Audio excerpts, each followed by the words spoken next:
10 के सभी छात्रों का सामाजिक विज्ञान की क्लास में स्वागत है। कल मैंने नदी घाटी परियोजनाओं के बारे में विस्तृत चर्चा की और उसके प्रमुख उद्देश्य तथा भारत की अर्थव्यवस्था में उसका क्या महत्व है, उस पर हमने आपको मुख्य बिंदुओं पर चर्चा के दौरान सारे बिंदु स्पष्ट कर दिए और ये कहा था कि आज कम से कम 2 या 3 परियोजनाओं का आपको वर्णन हम करेंगे। निश्चित तौर पर ये इम्पोर्टेंट टॉपिक है, ये आपके प्रोजेक्ट वर्क से लेकर के बोर्ड एग्जाम के लिए सबसे महत्वपूर्ण है। तो आज पहली परियोजना है दामोदर घाटी परियोजना। भारत की सबसे महत्वपूर्ण दामोदर घाटी परियोजना अत्यंत महत्वपूर्ण है। यह स्वतंत्र भारत की सबसे पहली नदी घाटी परियोजना है। इस परियोजना का निर्माण दामोदर नदी तथा उसकी सहायक नदियों पर आने वाली प्रत्येक वर्ष जो बाढ़ आपदा आती थी उससे निपटाने के लिए, उसे नियंत्रित करने के लिए दामोदर घाटी परियोजना की रूपरेखा तैयार की। इस परियोजना की शुरुआत 1944 ईस्वी से मानी गई और 1948 में जब अमेरिका के सहयोग से टेनेसी घाटी परियोजना का जो प्रारूप लिया गया, इस दामोदर घाटी परियोजना में वह प्रारूप लागू किया गया और 1948 ईस्वी को दामोदर घाटी निगम की स्थापना के द्वारा इस नदी परियोजना का शुभारंभ किया गया। यह परियोजना भारत की सबसे विशालतम नदी घाटी परियोजनाओं में से एक है। यह विश्व की दूसरे नंबर की सबसे बड़ी परियोजना है। इस परियोजना के निर्माण के लिए दामोदर घाटी तथा उसकी सहायक नदियों में 8 बांध बनाए गए। ऐसा किसी भी देश में कोई परियोजना नहीं है जिसमें 8 बांध बनाए गए हों। तो आप लोग ये समझ सकते हैं यह कितनी महत्वाकांक्षी परियोजना है, क्योंकि यह बहुत से उद्देश्यों की पूर्ति करता है। अब इसमें जो 8 बांध बनाए गए हैं, नंबर 1 में कोनार, नंबर 2 में मैथान, नंबर 3 में तिलैया, नंबर 4 में पंचेत हिल या पहाड़ी, नंबर 5 में बोकारो, फिर बाल पहाड़ी, बरमो और दुर्गा जैसे महत्वपूर्ण स्थानों पर ये बांध बनाए गए हैं। हम लोग जानते हैं कि ये जो स्थान है खनिज संपदा से भी परिपूर्ण है। यहाँ पर लौह और कोयले के विशाल भंडार पाए जाते हैं, इसलिए यहाँ बड़े बड़े लौह कारखाने भी स्थापित हैं और उसके लिए उन्हें विद्युत की आवश्यकता तो पड़ती ही है तथा साथ में जल की भी अधिक आवश्यकता पड़ती है। इन परियोजनाओं के माध्यम से अनेक नहरों का निर्माण किया गया है। इससे 2 नहरें निकाली गई हैं जिनकी कुल लंबाई लगभग 2500 किलोमीटर है और लगभग 7.5 लाख हेक्टेयर भूमि सिंचित होती है। यह परियोजना छोटा नागपुर का पठार जो वर्तमान में झारखंड में है और पश्चिम बंगाल के सहयोग से निर्मित हुई है, जिस कारण से प्रत्येक वर्ष जो बंगाल में भयंकर बाढ़ आती थी, उस बाढ़ को नियंत्रित करने में यह परियोजना सबसे महत्वपूर्ण मानी गई है।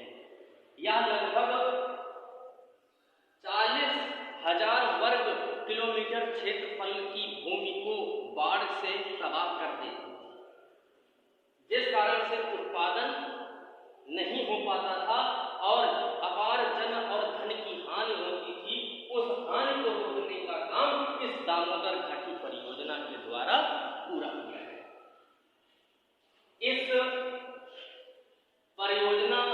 के निर्माण के बाद जो छोटा नागपुर का पठार है वहां पर उपस्थित जो संसाधन थे, खनिज संसाधन, उनके दोहन में बड़ी ही आसानी हुई और लगभग 12,000 मेगावाट जो जल विद्युत ऊर्जा प्राप्त हुई, उससे बंगाल, झारखंड, बिहार और उड़ीसा जैसे राज्यों को लाभ भी पहुंचा, जिस कारण से वहां के उद्योग धंधे स्वतंत्र रूप से कार्य कर सके और वो भारत के तीर्थ और मंदिर की संज्ञा के अनुसार कहे जाए। दूसरा नंबर आता है भाखड़ा नांगल बांध परियोजना। यह भारत की सबसे ऊंची एक बांध परियोजना है। जैसा कि नाम है भाखड़ा नांगल परियोजना, यह दो शब्दों से बना है, भाखड़ा और नांगल, यानी यहाँ पर दो बांध बनाए गए हैं। पहला भाखड़ा जो है पंजाब के रोपड़ जिले में स्थित है, दूसरा नांगल जो हिमाचल प्रदेश के नागल क्षेत्र में बनाया गया है। भाखड़ा के रोपड़ के पास यह बांध सबसे ऊंची अवस्था में पाया गया है या बनाया गया है। यह 518 मीटर ऊंचा है और यह विश्व का सबसे ऊंचा बांध माना जाता है। नांगल परियोजना भाखड़ बांध से 13 किलोमीटर दक्षिण में यानी नीचे की ओर स्थित है। इसकी ऊंचाई 29 मीटर बताई गई है। यह परियोजना 1957 में भारत सरकार और रूस की सहायता से मिलकर के बनाया गया है। यह परियोजना सतलुज नदी पर बनाई गई है, जो पंजाब, राजस्थान, हरियाणा और हिमाचल प्रदेश तथा दिल्ली को लाभ पहुंचाती है और इन क्षेत्रों में स्थापित उद्योग धंधों को आसानी से सस्ती दर में जल विद्युत ऊर्जा प्रदान करती है, जिससे वहां के उद्योग धंधे विकसित अवस्था में पहुंच गए हैं। भाखड़ा बांध और नांगल बांध से जो विशाल डैम बनाए गए हैं, उनसे विश्व की सबसे लंबी नहरें जो मानवकृत हैं वो बनाई गई हैं, जो जिनमें से एक नहर इंदिरा गांधी नहर है, जो पश्चिमी राजस्थान को जल की आपूर्ति करती है और निर्जन और सूखे क्षेत्र को हरा भरा करने में इस नहर का सबसे महत्वपूर्ण भूमिका मानी जाती है। इस परियोजना से लगभग 22 लाख हेक्टेयर भूमि सिंचित होती है। वास्तव में ये परियोजनाएं देश की आधारशिला है, क्योंकि यह कृषि, पर्यटन स्थल, मत्स्य पालन, जल विद्युत ऊर्जा, बाढ़ को नियंत्रण आदि में सबसे अहम भूमिका निभाती हैं। पर्वतीय क्षेत्रों में यह बनाया गया बांध सतलज नदी की जल की धारा को नियंत्रित करता है और शुद्ध पानी पीने योग्य तथा सिंचाई के लिए जल की उपलब्धता कराता है। तीसरा सबसे महत्वपूर्ण बांध है हीराकुंड बांध। क्या है? हीराकुंड बांध। यह हीराकुंड बांध महानदी पर उड़ीसा राज्य में स्थित है। इसका भी निर्माण उड़ीसा राज्य में प्रत्येक वर्ष आने वाली भयंकर बाढ़ को नियंत्रण करने के लिए बनाया गया था। इसकी स्थापना 1957 ईस्वी में की गई थी। हीराकुंड बांध में 3 बांध बनाए गए हैं, एक हीराकुंड, दूसरा टिकरपारा और तीसरा नोराज, जो विश्व का सबसे लंबा बांध माना जाता है। इस बांध की जो लंबाई है वो 25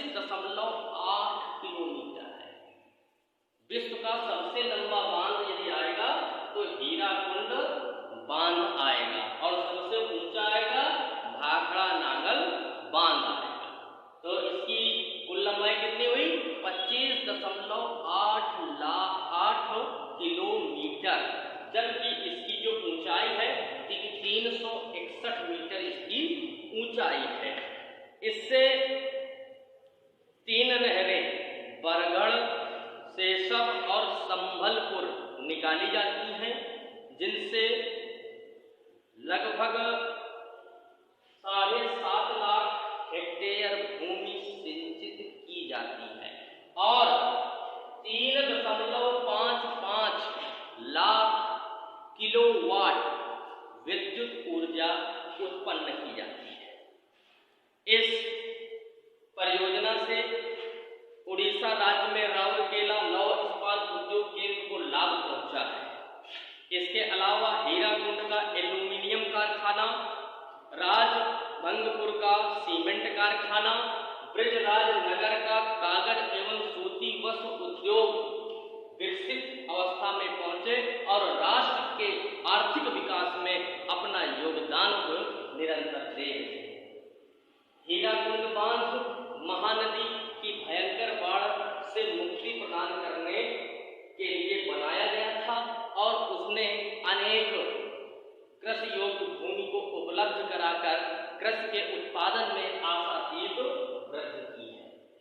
तो ये जो तीनों बांध हैं ये बहुत ही महत्वपूर्ण हैं। इन बांधों से या इन परियोजनाओं से एक परियोजना आपके बोर्ड एग्जाम में आती है, इसलिए इन परियोजनाओं को याद करने का प्रयास करें और नोट करने का भी प्रयास करें। जब विद्यालय खुलेगा तो आप लोगों को इसी पाठ से संबंधित भूगोल का प्रोजेक्ट तैयार करना है, जिसके अंतर्गत परियोजनाओं का अर्थ, उद्देश्य, महत्व तथा किसी एक परियोजना का विस्तृत अध्ययन आपको करना है।